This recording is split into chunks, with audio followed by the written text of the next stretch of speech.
দেখ,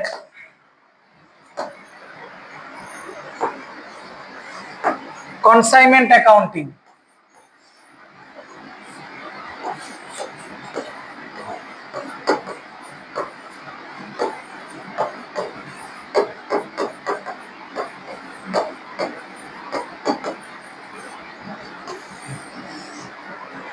একটা 10 মার্কসের কোশ্চেন থাকে আর একটা 5 মার্কসের, মানে 15 মার্কস ধর। হয় ডাইরেক্ট 15তে দিতে পারে, বা 10-এর একটা অঙ্ক দিয়ে তার সাথে 5-এর একটা থিওরি জোড়েও কনসাইনমেন্টের অঙ্ক দেয়। কনসাইনমেন্টটা কি? ধর মনে কর মিস্টার এ একজন ব্যক্তি, যে কিনা কলকাতায় থাকে, তার একটা বিজনেস আছে, ও এই বিজনেসটা ডেভেলপ করতে চায়, মানে আরো অন্যান্য জায়গায় বিস্তার করতে চায়। তাই ও দিল্লিতে আরেকজন ব্যক্তি আছে যার নাম ধর মিস্টার বি। এবার কলকাতায় থাকা মিস্টার এর বিজনেস দিল্লিতে মিস্টার বি আছে বলে একজন ব্যক্তি, ও দিল্লিতে যদি স্প্রেড করতে চায়, দিল্লি সম্বন্ধে তোর কোনো ধারণা নেই, দিল্লির কোনো জায়গাও চেনে না, সেখানকার মার্কেট সম্বন্ধে কিচ্ছু জানে না, কিন্তু ও যেহেতু চাইছে দিল্লিতে তার ওর বিজনেসটা বাড়াতে, তাই দিল্লিকে একজন ব্যক্তিকে ধরেছে, সেই ব্যক্তির নাম কি? Mister B. এইখানে মিস্টার এ অরিজিনালি হচ্ছে, যদি আমরা ধরে রাখি প্রিন্সিপাল,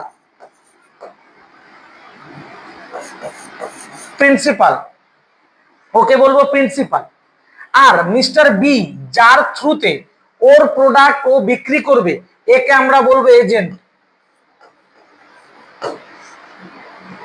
ভালো করে বোঝ, মিস্টার এ হচ্ছে প্রিন্সিপাল বা মালিক, যে কিনা দিল্লিতে থাকা মিস্টার বি একজন এজেন্ট, যাকে ধরেছে যে মাল বেচে দেওয়ার জন্য।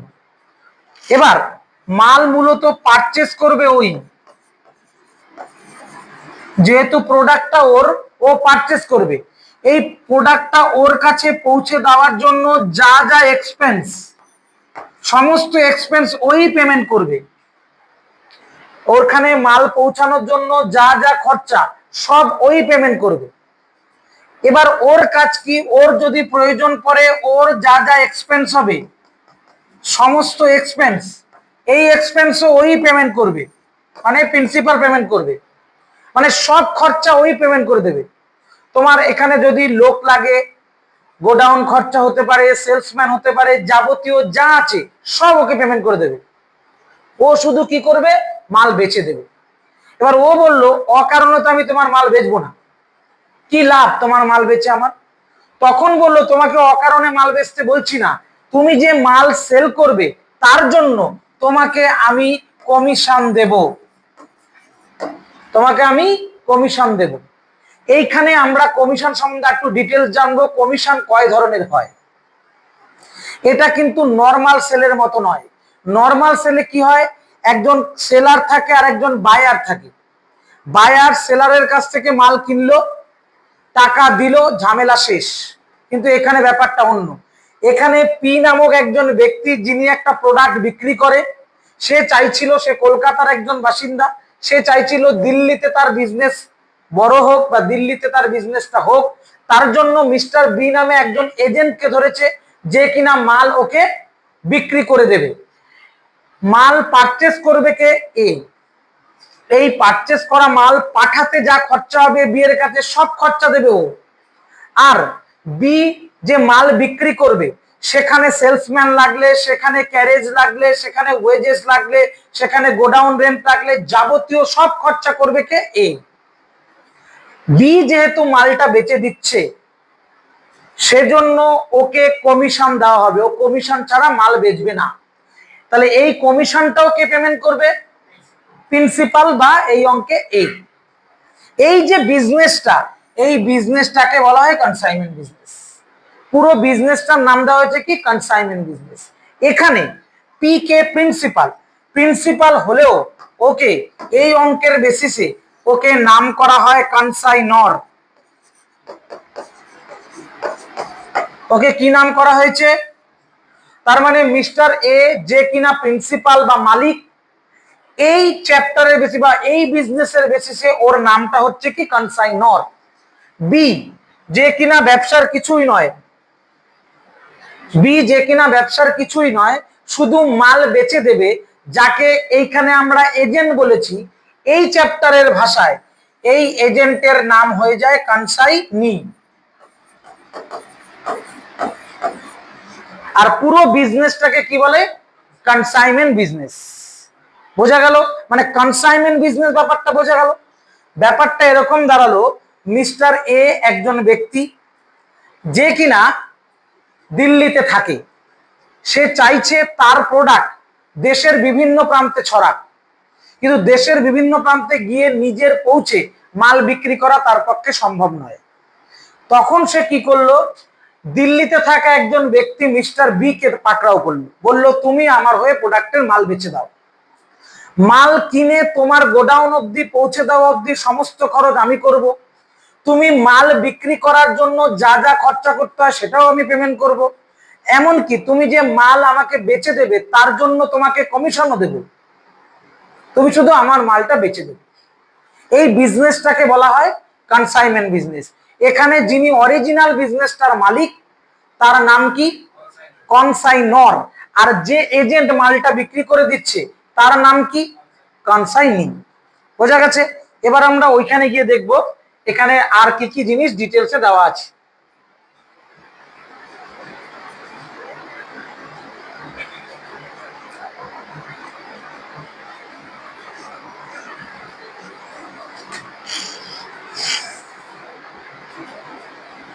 দেখ, প্রথম কি বললো? কনসাইনমেন্ট। কি বলা আছে?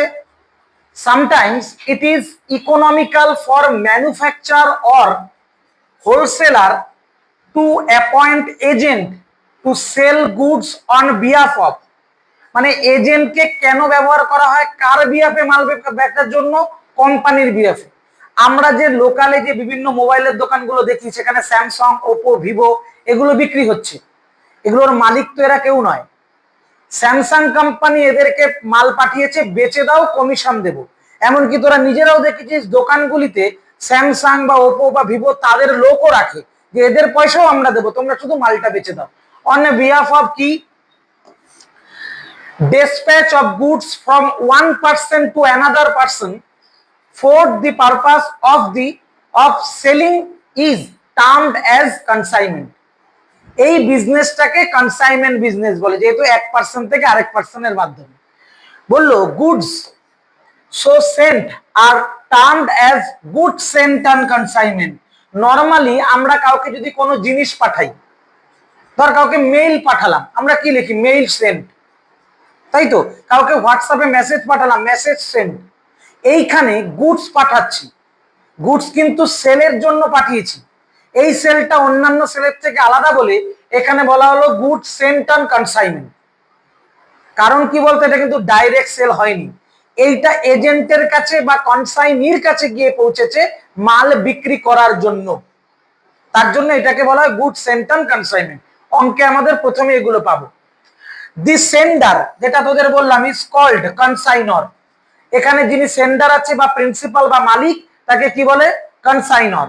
এন্ড দি রিসিভস, যে রিসিভ করে তাকে কি বলে? কনসাইনি বা এজেন্ট, যাকে তাকে আমরা কনসাইনি বলি। Good sent to agent remain property of the sending firm, not the agent. কি বললো বুঝলি?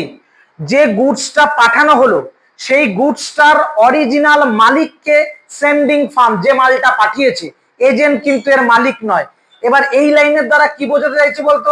দাম সম্বন্ধে কায়দা তুমি করবা না, আমি যা দাম ঠিক করে দেব সেই দামেই তুমি বেচবে। তুমি যদি অতিরিক্ত দামে বেচতে যাও সেটাও আমার নির্দেশে বেচবে। কখন অতিরিক্ত দামে বেচবে, কখন মার্কেট প্রাইস কিরকম যাচ্ছে, তার উপর সমস্ত নিয়ন্ত্রণ থাকবে ওই কনসাইনরের কাছে। ঠিক আছে? তারপরে হচ্ছে নেক্সট বলছে কি? Main features of consignment, consignment of goods is not a sale. বোঝা গেল? Consignment of goods of is not sale. Consignment মানে এটা বিক্রি নয়, সরাসরি বিক্রির জিনিস নয় এটা। ঠিক আছে? এরপরে বললো the consignee sell goods at the risk of the consignor. মনে করে ভেবে দেখ, স্যামসাং ফোন যদি ডিস্টার্ব হয়, আমরা কিন্তু স্যামসাং এর কলার ধরবো না, আমরা ওই দোকানদারের কলার ধরবো যে আপনি কি ফোন আমাকে দিয়েছেন। তার জন্য দেখ, রিস্কটা কার? Consignee sell goods at the risk of the consignor. মালিকের হয়ে এজেন্ট রিস্কে মালটা বিক্রি করে, তার তো প্রাইস কিছু পাবে। প্রাইসটা কি? The sale proceed belong to the consignor and the consignee gets commission. এই যে রিস্ক দিয়ে আমি মালটা তোমার হয়ে বেচে দিলাম, তার জন্য ও কি পাবে? ও কমিশন পাবে। বললো কি? দি relationship between the কনসাইনর and consignee is that of principal and agent. যেটা তোদের যখন দেখালাম, কনসাইনি এবং কনসাইনরের মধ্যে যে সম্পর্ক, সেই সম্পর্কটাকে কি বলে? প্রিন্সিপাল আর এজেন্টের সম্পর্ক। ঠিক আছে, নেক্সট বলছে কি? নেক্সট বলছে রেমুনারেশন টু কনসাইনি। কনসাইনিকে কি রেমুনারেশন দিতে হয়? দেখো কি কি বলেছে। A commission is paid to the consignee for selling goods on behalf of the consignor. মালিকের হয়ে এজেন্টকে একটা কমিশন দিতে হয়। তারপরে কি বলেছে? If the consignee guaranteed collection of all trade debts additional commission called del credere commission. আমরা প্রত্যেকটা অঙ্কে দুটো করে কমিশন পাবোই, একটা অর্ডিনারি কমিশন আর একটা ডেল ক্যারিয়ার কমিশন। দেখ, ডেল ক্যারিয়ার কমিশনের জায়গাটা কি বললো, এই জায়গাটা খেয়াল কর। Guaranteed two collection of the all trade dates, মানে যদি বাকিতে কোনো গল্প থাকে, ভাই আমি বাকির গল্প তোমার থেকে শুনবো না, তুমি কমিশন নিচ্ছ, বাকির টাকা কিভাবে করবে তুমি বোঝো। আগের দিনের কথা ভেবে দেখ, আগে লোকে বাকিতে মাল কিন্তু একটা লোককে সঙ্গে করে নিয়ে গিয়ে ও গ্যারেন্টার হতো। এখনো সব গল্প বাদ। আপনি ইএমআই তে নেবেন তো কোনো সমস্যা নেই, আমাদের ব্যবস্থা আছে। কি ব্যবস্থা আছে? বাজাজ ফাইন্যান্সের মাধ্যমে। পরে বাজাজ ফাইন্যান্স আপনার সাথে বুঝে নেবে, ওর টাকাও সঙ্গে সঙ্গে দিয়ে দিবে। ফলে এইখানে কোন কোন ক্ষেত্রে যদি ব্যাড ডেট হওয়ার সম্ভাবনা থাকে, অঙ্কে ধর ব্যাড ডেটও আছে এবং ডেল ক্যারিয়ার কমিশন আছে, আমরা ব্যাড ডেটটা ওখানে লিখবো না। কেন লিখবো না? কারণ আমি তো তোমাকে ভাই ডেল ক্যারিয়ার কমিশন দিচ্ছি, আমি ব্যাড ডেটটা শো করতে পারবো না। যেখানে ডেল ক্যারিয়ার কমিশন দেব না, সেখানে ব্যাড ডেট শো করে দেবো। তোমার মাল বেচার দরকার, মাল বেচে দিয়েছো, কমিশন নেবে, চলে যাবে। এই মালটা তুমি রিস্কে বেচেছো, এর জন্য ব্যাড ডেট হবে কি হবে না তুমি বুঝবে, তার জন্য তোমাকে আমি ডেল ক্যারিয়ার কমিশন দিই। এরপরে কি বলছে? Periodically the consignee send an account sale. আমরা ডিটেলস একটু পরে পড়বো অ্যাকাউন্ট সেলটা কি। Account sale not an accounting real but it is a statement. মানে এটা অ্যাকাউন্টের একটা স্টেটমেন্ট, এটা রিয়েল নয় কিন্তু এটা অ্যাকাউন্টের একটা statement. To consignor showing sales made, expenses paid, commission due, and amount remitted or remittable to consignor। ওই স্টেটমেন্টের মধ্যে কি কি লেখা থাকবে? কি সেল করেছি, কত টাকা খরচা করেছি, কমিশন কত টাকা হয়েছে, আর কত টাকা আপনাকে পাঠাবো। মানে ধর একজন কনসাইনি বা এজেন্ট 3 লাখ টাকার সেল করে ফেলেছে, এবার এই 3 লাখ টাকার সেলের মধ্যে ওর তো কমিশন আছে। ওরা একটা নিয়মে বলে বা বলা হচ্ছে কি, আমি তোমাকে মাল পাঠিয়েছি তো, বেচে তুমি আমাকে টাকা পাঠিয়ে দেবে, কায়দা করবে না। কায়দাটা কোন জায়গায় করবে? দেখা গেল যে ওর যে পাওনাগুলি, যে খরচাগুলি ও দোকানে বসে করেছে, সেই টাকাগুলো ওকে শো করে দিল, কমিশনটা শো করে দিল। বলল তাহলে কি আমি 1.5 লাখ মতো কেটে রাখি? বলল কেন? এই 1.5 লাখের মধ্যে আমার অ্যাডভার্টাইজমেন্ট এক্সপেন্স আছে, আমার গোডাউন রেন্ট আছে, আমার সেলসম্যান যে আছে তার মজুরি আছে, তারপরে কমিশন আছে। এইটা বাদ দিয়ে আপনি 1.5 লাখ টাকা আপনাকে পাঠাবো, সেটাকে বলা হয় রেমিটেন্স বা রেমিটেবল। বোঝা গেল? তারপরে কি? তারপর বলছে দেখ, এ স্পেসিমেন কফিয়ান অ্যাকাউন্ট সেল। অ্যাকাউন্ট সেলের মধ্যে কি কি থাকে পরিষ্কার করে দেখ। এখানে একটা অ্যাকাউন্ট সেলে বলেছে amount sale of 100 case of sports material sold on behalf of Mr. Pal। Mister পালের হয়ে একটা অ্যাকাউন্ট সেল করা মানে জিনিস বিক্রি করেছে একজন এজেন্ট, তার একটা অ্যাকাউন্ট সেলের বিলের ছবি দেওয়া হয়েছে। প্রথমে কি লিখেছে, ডিসেম্বরের 1 তারিখে 40 কেস বিক্রি করেছে, কত টাকা করে রেট, 1200 টাকা, তাহলে মোট হয়ে গেল কত, 48,000, তাই তো। আর 10 পিস বিক্রি করেছে 1100 টাকা করে, তাতে হয়ে গেছে 11,000, মোট বিক্রি করেছে কত, 59,000 টাকার মাল। এর মধ্যে থেকে খরচা কি কি, এক্সপেন্সেস, ক্যারেজ 700 টাকা, কাস্টম ডিউটি 2000 টাকা, ইন্স্যুরেন্স 1300 টাকা, সেলিং এক্সপেন্স 500 টাকা, আর কমিশন 500 টাকা, টোটাল 7,450 টাকা। এটা এজেন্ট কেটে রাখবে, কারণ এই খরচাগুলো এজেন্ট করেছে, এজেন্টের তো কোনো কিছু দেওয়ার কথা নয়। দেখ এখানে তো ডিটেলস বলা নেই, অঙ্কে বলা থাকবে সেলের ওপর 5%, এখানে এমনি ধরে নিয়েছে 5% 500 টাকা। যা সেল হবে, ধর আমি যদি তর্কের খাতিরে ধরি এটা আমার সেল, এর ওপরে 5% চার্জ হবে।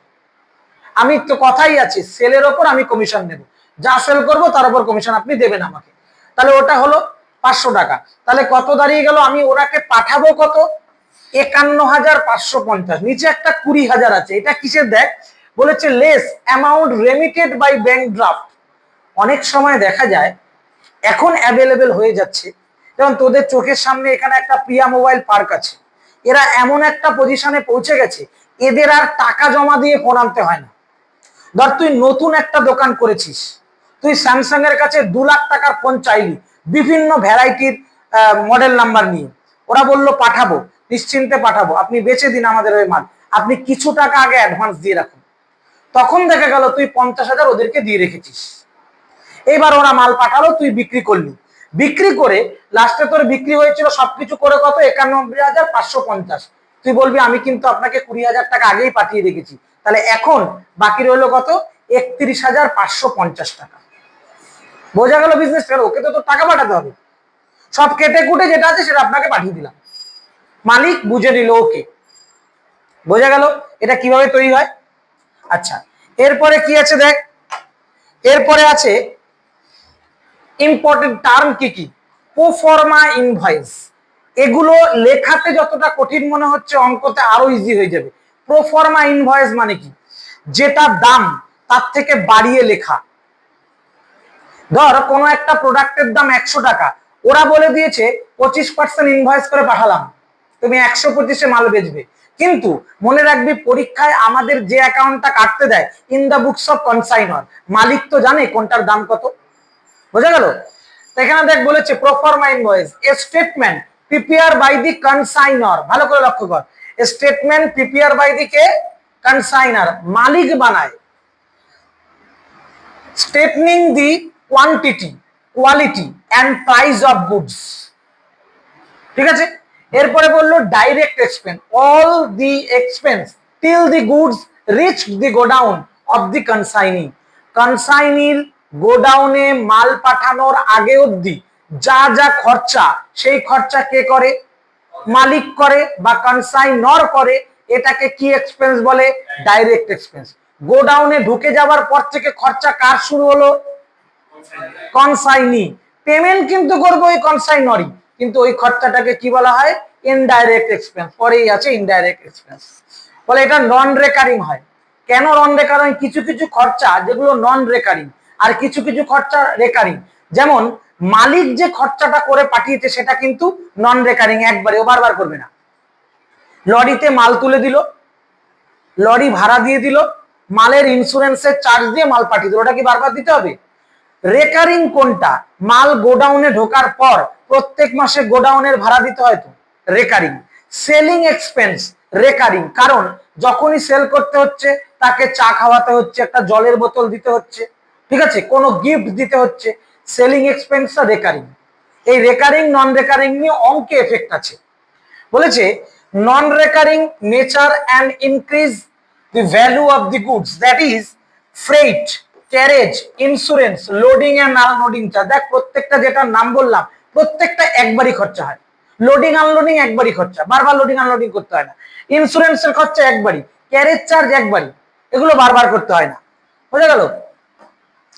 তারপরে কি বললো, তারপরে বললো আর কি আছে, indirect expense incurred after the goods reach consignee's godown. বললাম মালিকের পর, মালিক যে খরচাগুলো ডাইরেক্ট এক্সপেন্স করেছে, মালিকের পর যখন গোডাউনে মালটা ঢুকে গেল তারপর থেকে যা খরচা সেটা কোন এক্সপেন্সের মধ্যে পড়লো, তখন সেগুলা পড়লো কি ইনডাইরেক্ট এক্সপেন্সের মধ্যে।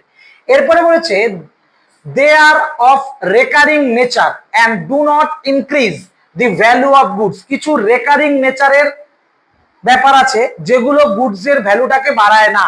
কেন, গোডাউন রেন্ট, দেখ recurring godown rent, store charges, storage charges, advertisement expense, salaries of salesman, এগুলো রেকারিং, বারবার দিতে হয়, প্রত্যেক মাসে মাসে দিতে হয়। ঠিক আছে, তারপরে কি, তারপরে বলেছে কনসাইনার দি ট্রেডার্স কি কি রেকর্ড করে। আমাদের মূল জায়গায় আস্তে আস্তে ঢুকছি। দেখ কি কি অঙ্কে আমাদের থাকে, কনসাইনমেন্ট অ্যাকাউন্ট আমাদের করতে দেবে, এটাই 10 নম্বর। এর সাথে কি অ্যাকাউন্ট করতে হয়, কনসাইনি অ্যাকাউন্ট মানে এজেন্টের অ্যাকাউন্ট করতে হয়, আর good sent to consignment account. এরপরেও অনেক সময় আরো অনেক অ্যাকাউন্ট করতে হয়, সেটা অ্যাজ পার কোশ্চেন। মূল আমাদের দুটো এই অ্যাকাউন্টটাই মূলত পরীক্ষায় দেয় 10 নম্বরের জন্য। Consignment account in the books of কি হবে, কনসাইনর, মানে মালিকের বইতে। হিসাব তো মালিককেই রাখতে হবে, যেহেতু ব্যবসাটা ওর, তাহলে সেটা কি হবে, কনসাইনার ইউজুয়ালি মেইনটেইন, এইটা। ঠিক আছে, এরপরে দেখো, এরপরে বলছে কনসাইনার আর কি বলে, for each consignment to an agent a separate consignment account is open. আমাদের এইটা গুরুত্বপূর্ণ নয়, কারণ আমাদের 5 জন এজেন্টের অঙ্ক করতে দেবে না, সেটা মালিকের চিন্তা। আমাদের একজনের এজেন্টের কথা বলবে যে আমি কলকাতায় থাকি, দিল্লির এজেন্টের অ্যাকাউন্ট এখন করব। ওরা তো শুধু দিল্লিতে নয়, হতে পারে মুম্বাইতে, হায়দ্রাবাদে, বেঙ্গালোরে, এই সময় বিভিন্ন জায়গায় ওরা ব্রাঞ্চ করতে পারে। তা ও যতগুলো এজেন্টকে মাল পাঠাবে ততগুলো, যেমন তোদের এখানে যতগুলো মোবাইলের দোকান আছে ততগুলোই তো স্যামসাং এর এজেন্ট, তাহলে তাদের প্রত্যেকের আলাদা আলাদা অ্যাকাউন্ট করে রেখেছে ওরা। সেটা তো আমাদের অঙ্কের পার্ট না, আমাদের একটা এজেন্টের নামই বলবে, আমরা একটা এজেন্টের অঙ্কই করব। এরপরে কি বলেছে, think of it as a trading profit and loss account for each consignment. বলেছে প্রত্যেকটা কনসাইনমেন্টকে একটা ট্রেডিং প্রফিট অ্যান্ড লস হিসেবে ভাবতে হবে, মানে সেই পুরোনো দিনের ছকের একই পদ্ধতি। Particulars amount rupees, particulars amount rupees. সমস্ত ডেবিট দিকে সমস্ত এক্সপেন্স গুলো দেখাবো, ক্রেডিট দিকে ইনকাম গুলো দেখাবো, লাস্টে যোগ বিয়োগ করে হয় প্রফিট